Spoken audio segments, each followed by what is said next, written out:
Kalau kita bicara tentang baper, orang paling sering baper itu dalam urusan apa? Urusan cinta. Terutama kalau cintanya ditolak atau cintanya diputusin ya. Saya pengen nanya, Rasulullah pernah nggak ditolak cintanya? Pernah? Berapa kali? 2 kali ditolak cintanya. Baper nggak Rasul? Biasa aja. Move on nggak Rasulullah setelah ditolak? Move on banget. Malah setelah ditolak cintanya di dunia, Rasulullah SAW pergi ke akhirat. Gimana pergi ke akhirat? Isra Mi'raj, jalan-jalan ceritanya. Jadi cara supaya nggak baper dalam urusan ditolak cinta dan bisa move on, pergilah jalan-jalan. Mungkin cari ombak, surfing, mungkin cari angin, mungkin cari apalah, pokoknya jalan-jalan. Tapi kemarin saya mah surfing bukan gara-gara baper, dikit sih. Enggak, gara-gara pengen belajar gimana sih rasanya naik di atas ombak, ternyata nggak bisa-bisa juga. Teman-teman yang dirahmati Allah Subhanahu Wa Taala, 2 kali Nabi SAW itu ditolak cintanya. Pertama ditolak oleh calon mertua, kedua ditolak oleh si cewek itu sendiri. Siapa calon mertua yang nolak cinta Rasul? Paman beliau sendiri, Abu Thalib. Ketika Rasulullah SAW pernah di masa jomblonya, di masa mudanya, sebelum nikah sama Khadijah, Rasulullah tuh ada perasaan kepada salah satu putrinya Abu Thalib. Lalu Rasulullah menyampaikan hajatnya kepada Abu Thalib tentang niat dia untuk menikah dengan putri Abu Thalib. Berarti siapanya Rasul nih? Sepupu ya, sepupunya Rasul. Kenal banget lah gitu. Ternyata Abu Thalib bilang, "Ya Muhammad," waktu itu Nabi belum dapat wahyu. "Ya Muhammad, dulu sesungguhnya putriku ini akan aku nikahkan dengan kabilah fulan. Karena sesungguhnya dulu mereka menyerahkan putri mereka untuk dinikahkan kepada kabilah kita. Sekarang balas jasa kita yang memberikan putri kita dinikahi oleh putra mereka."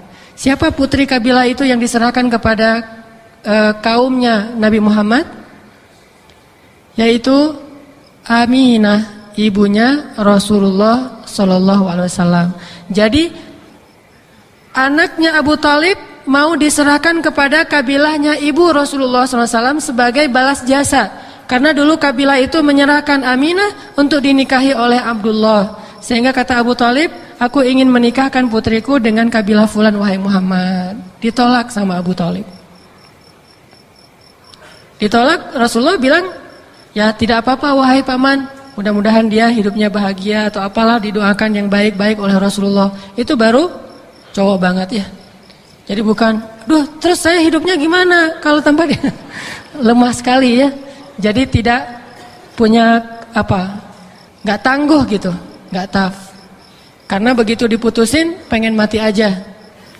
Tapi masih mending sekarang kalau diputusin masih ada Pokemon ya.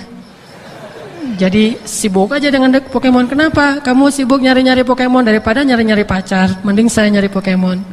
Dapat bintang ya. Kalau nyari pacar habis duit. Udah habis duit ternyata ditolak. Jadi Rasulullah mah biasa aja ditolak sama Abu Thalib. Move on. Move onnya kenapa? Gimana? Berdagang. Berdagang lagi dengan jujur, sukses. Akhirnya dilamar oleh cewek yang lebih keren, lebih cantik, lebih lebih pokoknya perfect aja. Walaupun dia bukan gadis, tapi dia satu dari 4 perempuan yang perfect, yang sempurna. Tidak ada perempuan yang sempurna di muka bumi kecuali 4 kata Rasul. Siapa? Yang paling tua teh? Asiyah istri Fir'aun, kemudian Maryam binti Imran, ibunya Isa, kemudian Khadijah bintu Khuwailid atau istri Rasulullah, dan yang keempat Fatimah bintu Rasulillah. Cuma 4 itu doang perempuan yang sempurna, yang lain gak ada yang sempurna. Jadi jangan terlalu perfeksionis membandingkan istri kita dengan Khadijah. Mah, ini Khadijah tuh gini. Lah Khadijah itu perempuan yang sempurna dan di muka bumi itu cuma ada 4. Lah istri kita bukan yang kelima. Jadi wajar banget kalau istri kita itu agak ngejomplang sih dengan Khadijah. Ini mumpung istri saya nggak ikut jadi mumpung karena istri kita bukan Khadijah, bukan Fatimah, bukan Maryam, bukan Asia, maka kalaupun kita mau menjadikan Khadijah sebagai inspirator, sebagai motivasi, boleh, tapi jangan memaksakan keluarga kita persis seperti Khadijah. Apalagi ada penceramah kadang-kadang idealismenya tinggi, perfeksionis pula, pragmatis lagi. Gimana? Dia menggabungkan semua kehebatan para sahabat, lalu dibilang, kalian tuh kalau imannya harus seperti Abu Bakar, tegasnya harus seperti Umar, terus kekayaannya harus seperti Utsman, ilmunya harus seperti Ali, amanahnya seperti Abu Ubaidah, Al-Qur'annya seperti Ibnu Abbas. Coba 6 orang disuruh gabung pada diri kita sendiri. Halo, saya mah cuma orang biasa. Jangan gabungin semua orang luar biasa, itu harus ada pada diri saya sempurna. Mereka aja dibagi 6, kita ngambil sendiri. Ini agak-agak kurang realistis menurut saya. Tapi jadikan mereka semua sebagai inspirasi, penyemangat, motivasi. Cuman kalau nuntut harus persis, kita hebatnya kayak mereka berenam, itu terlalu berlebihan. Begitu juga kita kepada pasangan. Yang ibu-ibu ketika baca cerita tentang misalnya gimana kesabaran Ali terhadap Fatimah, di blog tuh, terus di copy, di send kepada suaminya, "Pak, ini ada hadiah buat papa, apa cerita kesabaran Ali terhadap istri." Seburuk-buruk hadiah kata si bapaknya. Kenapa seburuk-buruk hadiah? Karena bikin baper tadi. Wah, saya mah bukan seperti Ali wahai ibu gitu ya. Ali mah adalah pangeran surga. Dan kita mah masuk surga belum tentu, tapi berharap masuk surga. Kalau itu mah pangeran surga. Tapi bukan berarti kita nggak perlu mencontohi, belajar mencontohi dari mereka. Tapi bagi yang lain jangan menuntut persis kayak mereka. Kayak ada penceramah ngomong, pemimpin itu, presiden itu harusnya kayak Abu Bakar, nggak nerima gaji. Wah, coba kalau kita yang jadi presiden, mau gitu nggak mau nerima gaji? Nggak tahu sih, jadi RT aja kayaknya masih mikirin gaji kan? Apalagi jadi presiden nggak nerima gaji. Abu Bakar emang nggak nerima gaji awalnya, Umar juga nggak nerima gaji. Coba kita aja belajar jadi seperti Abu Bakar, tanpa menuntut orang lain untuk menjadi seperti dia. Jadi kita aja masing-masing. Saya mah pengen kayak Abu Bakar, saya mah pengen kayak Umar, saya mah pengen saya, oke. Tapi kalau kamu harusnya, itu nggak oke.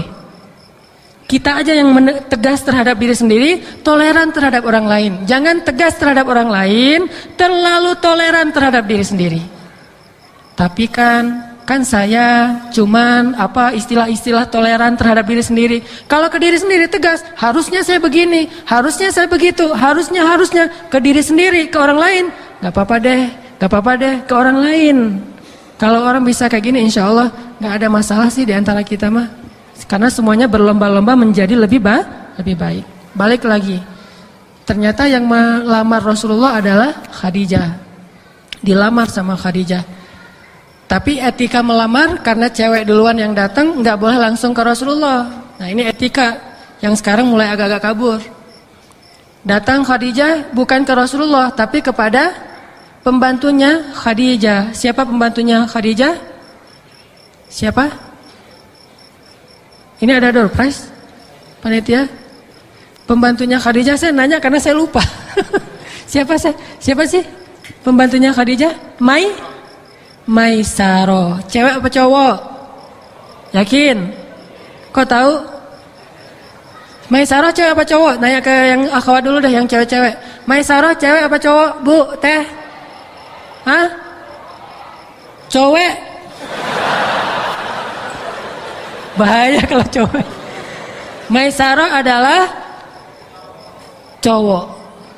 Namanya aja Maisaro, makanya hati-hati jangan sampai namain anak tetangga Maisaro.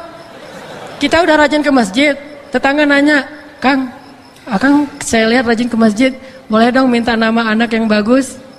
Dia mintanya ke kita, bukan ke suaminya, bahaya ya. Mintanya kita, gimana nama anak yang bagus yang Akang tahu dari ustad-ustad. Oh ada tuh nama yang bagus, pembantunya Khadijah. Anak ibu siapa? Anak ibu laki perempuan? Perempuan, oh cocok tuh, pembantunya Khadijah. Siapa Kang namanya? Maisaro. Oh iya benar, dia juga ngerti, kirain Maisaro itu nama cewek. Udah aja Maisarah, pergilah dia kuliah di Mesir. Ismake, kata orang Mesir, nama kamu siapa? Maisarah. Langsung orang Mesir, nama Maisarah tapi cewek, harusnya cowok. Jadi nggak semuanya, oh itu berarti cewek ya. Masyitoh, Maisarah, Fatimah, Aminah, Halimah, nggak semuanya cewek. Ada yang cowok tapi namanya yaitu Maisarah. Bilang ke Maisarah ini udah pernah jalan bareng dengan Rasulullah. Maisarah, sini. Ada apa ya Khadijah? Kamu kan udah pernah jalan bareng dengan Muhammad ke Syam, ke Yaman. Setahu kamu Muhammad itu orangnya gimana, pendapat kamu? Wah, kata Maisarah, wahai Khadijah, saya bergaul dengan banyak orang, tapi saya belum pernah melihat ada orang yang lebih mengagumkan daripada Muhammad. Bahkan ada hal yang aneh tentang diri dia. Apa itu Maisarah? Ketika saya lagi dalam perjalanan dagang sama Muhammad, suatu saat saya melihat awan itu seperti memayungi Muhammad dari panasnya matahari. Kemanapun dia pergi. Ini aneh. Jangan-jangan dia adalah calon nabi yang disebut-sebut orang Yahudi, kata Maisarah. Dan kejadian yang lain, ketika dia sedang istirahat dan bersandar di bawah sebuah pohon di daerah Syam, pohon itu menunduk dan memberikan semacam naungan sehingga nggak terbakar matahari juga. Pohon itu sampai nunduk untuk Muhammad. Dan pohon itu dikenal dengan syajaratun nabi, pohonnya para nabi. Asal ada nabi yang duduk di situ pasti dia nunduk. Jadi kalau kita mau tes kita nabi atau bukan, duduk aja situ. Pasti nggak akan nunduk tuh pohon. Malah pergi. Udah nggak ada pohonnya.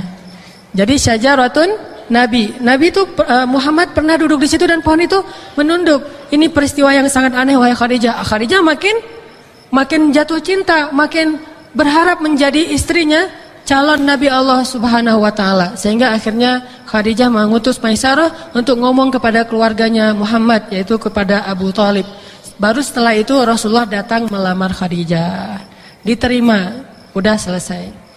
Selang beberapa tahun kemudian, setelah mereka hidup dalam keadaan yang luar biasa bahagia, dapat wahyu pahit, susah, asam, garam semuanya dirasakan bersama.